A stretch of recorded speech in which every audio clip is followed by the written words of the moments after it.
जोहार और नमस्कार संगवारी हो। स्वागत है आप सभी का छत्तीसगढ़िया न्यूज में एक बार फिर से। चलिए जानते हैं प्रदेश के 10 महत्वपूर्ण काम की खबर जो आपके लिए जान लेना जरूरी हो। सिलगेर मामले में न्याय, पेशा कानून और पदोन्नति के लिए तथा 9 सूत्री मांगों को लेकर के इस समय आदिवासी समाज सड़कों पर उतरा हुआ है। सर्व आदिवासी समाज ने केस काल के सड़कों पर अनिश्चितकालीन आर्थिक नाकेबंदी शुरू कर दी है। पिछले 19 जुलाई से 13 अगस्त तक सर्व आदिवासी समाज अपने 13 सूत्री मांगों को लेकर के धरना प्रदर्शन पर बैठे हुए थे। राजनांदगांव के नेशनल हाईवे पर भी आदिवासियों ने चक्का जाम किया, जिसके बाद दोनों ओर गाड़ियों की लंबी कतार लग गई। बलरामपुर में भी 343 नेशनल हाईवे पर सर्व आदिवासी समाजों ने चक्का जाम कर लिया है। यही नई स्थिति को संभालने के लिए पुलिस भी तैनात थी। कई जगहों पर पुलिस ने भी वाहन को रोक दिया ताकि आगे जाम की स्थिति न बने। सर्व आदिवासी समाज ने अपने समाज के हितों को ध्यान में रखते हुए प्रदेश सरकार के खिलाफ हल्ला बोल करके प्रदेश व्यापी उग्र आंदोलन कर रहे हैं ताकि छत्तीसगढ़ की प्रदेश सरकार की निगाहें इन पर पड़ सके।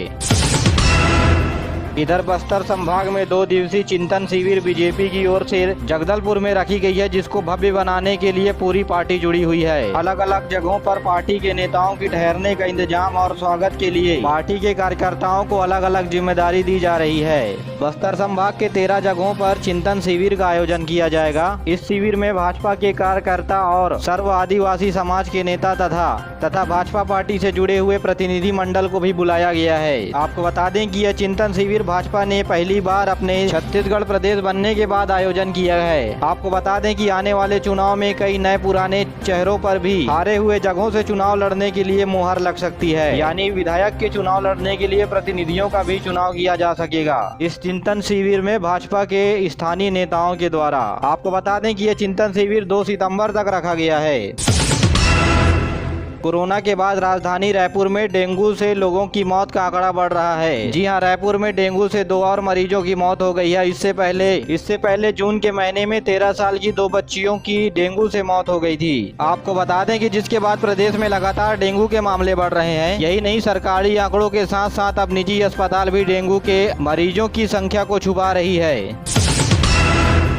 छत्तीसगढ़ राज्य की राजकीय पशु वन भैंसा की नस्ल प्रदेश में अब विलुप्ति की कगार पर है। इनकी नस्ल को बचाने और प्रजनन दर को बढ़ाने के लिए जल्द ही सरकार को कुछ नए कदम उठाने पड़ेंगे। अगर सरकार वन भैंसों की संरक्षण के लिए कोई पहल नहीं करेगी तो वो दिन दूर नहीं जहां वन भैंसे किताबों में ही सिमट कर रह जाएगी। उद्यंती टाइगर प्रोजेक्ट छत्तीसगढ़ में वन भैंसों का जन्म स्थल माना जाता है, लेकिन अब यहाँ 5 से 7 वन भैंसे ही बचे हैं, जिनमें से एक भी मादा भैंसे नहीं है। आपको बता दें कि मादा वन भैंसे की हाल ही में 2 दिन पहले मृत्यु हो गई। ऐसे में वंश वृद्धि की अभाव में पूरी नस्ल खत्म हो सकती है। साल 2005 तक वन विभाग का आंकड़ा यही कहता रहा कि प्रदेश में 70 वन भैंसे हैं, जबकि हकीकत इसके उलट है। वन विशेषज्ञ भी इस हकीकत को स्वीकार करते हैं। छत्तीसगढ़ में अब बसों का सफर महंगा हो जाएगा। राज्य सरकार और ट्रांसपोर्टरों के बीच हुई बातचीत में ये तय किया गया कि प्रदेश में 25% तक बसों का किराया तथा लगेज वाहन का भी किराया बढ़ाया जाएगा। लगातार डीजल की बढ़ोतरी को देखते हुए बस संचालक किराया बढ़ाने की मांग को लेकर के प्रदेश भर में हड़ताल कर रहे थे और ट्रांसपोर्टर चरणबद्ध आंदोलन कर रहे थे, जिसके बाद सीएम भूपेश बघेल जी के सामने 40% किराया बढ़ाने की मांग की थी। लेकिन परिवहन विभाग ने 25% किराया बढ़ाने की मांग पर अपनी स्वीकृति दे दी है, यानी कि बसों में जाने के लिए यात्रियों को जहां 100 रुपए लगता था वहां अब 125 रुपए लगेंगे, यानी कि अब 25% किराया यात्रियों को ज्यादा देना पड़ेगा। जांजगीर में पीपीई किट पहन करके व्यापारी के घर में रिवॉल्वर लेकर के डकैती करने के लिए घुसे थे डकैत। इसके बाद इन आरोपियों का पता सीसीटीवी कैमरे के माध्यम से लगाया गया तो पता चला कि पीपीई किट पहन करके डकैत अंदर घुसे थे और सीसीटीवी कैमरे में फुटेज देखने के बाद तत्काल मुरमुरा थाना क्षेत्र को दी गई। टीएस सिंहदेव बीते दिनों पंचायत मंत्रालय की बैठक लेने के बाद सोमवार को रायपुर के राजकुमार कॉलेज के बैडमिंटन कोच में बैडमिंटन खेलने पहुँच गए। उसके बाद अचानक टीएस सिंहदेव एक बार फिर से दिल्ली प्रवास पर निकल गए। दिल्ली दौरे से खबर आते ही सत्ता की गलियों में हलचल तेज हो गई। आपको बता दें कि प्रदेश में 2.5 साल का मुद्दा गरमाया हुआ है इन दिनों, जिसके चलते छत्तीसगढ़ के अधिकांश नेता मंत्री कार्यकर्ता दिल्ली पहुंचे हुए थे। हालांकि जानकारी में एक समर्थक ने जानकारी दी है कि उनका यह दौरा राजनीतिक नहीं है, लेकिन वे इस दफा दिल्ली पारिवारिक आयोजन में शामिल होने गए हैं टीएस सिंहदेव। जी हाँ, दिल्ली दौरे पर वे राजनीतिक कार्यों से नहीं बल्कि सामाजिक कार्यों से पारिवारिक कार्यों पर गए हैं। छत्तीसगढ़ के जसपुर में एक युवक ने सबके सामने फांसी के फंदे पर झूल गया। इस घटना में एक वीडियो भी सामने आया है। इस वीडियो में नजर आ रहा है कि युवक 100 फीट ऊंचे पेड़ पर चढ़ा है। नीचे खड़े लोग चीख चीख कर उसे पेड़ से नीचे उतरने की गुहार लगा रहे हैं। इसके बावजूद भी युवक पेड़ से नहीं उतरा, ऊपर से ही कहने लगा कि मैं तो मरूंगा ही, तुम लोगों को भी मार दूंगा। और इस 1 घंटे की बहस के बाद अपनी बनियान उतारकर के सहारे अपने आप को पेड़ पर ही फांसी लगा ली। फिलहाल युवक के सुसाइड करने की मुख्य कारण अभी इस पता नहीं लगा पाई है। पुलिस जांच में जुड़ी हुई है। अकाल की आशंका से जूझ रहे किसानों के लिए मुख्यमंत्री सीएम भूपेश बघेल ने बड़ी राहत की घोषणा की है। बारिश के अभाव में फसल खराब हुई है तो राज्य सरकार प्रति एकड़ 9,000 रुपए की आर्थिक सहायता देगी। मछुआ कांग्रेस के राज्य स्तरीय सम्मेलन में शिरकत करने आए राजीव भवन पहुंचे मुख्यमंत्री ने यह बात कही। आपको बता दें कि राजीव गांधी न्याय योजना के तहत अकाल से प्रभावित किसानों को छत्तीसगढ़ सरकार सर्वे के आधार पर यह मदद देगी। आपको बता दें कि सम्मेलन में प्रदेश के समस्त तमाम नेता अधिकारी किसानों के हितों से जुड़ी हुई बातों के साक्षी बने।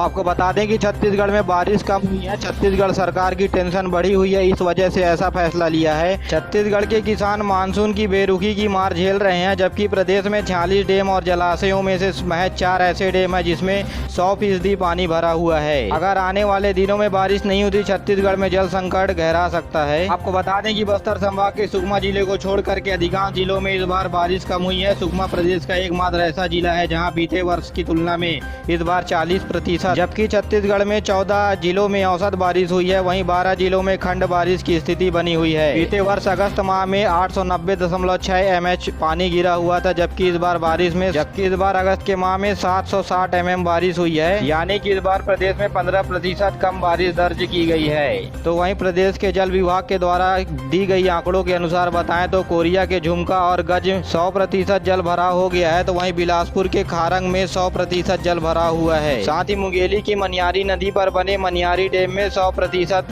पानी भरा हुआ है। बाकी प्रदेश के किसी भी बांधों में इतना पानी नहीं भरा हुआ है जिसकी भरपाई किसानों को की जा सके। आपको बता दें कि आने वाले दिनों में बारिश नहीं होने की संभावनाएं भी बताई गई है।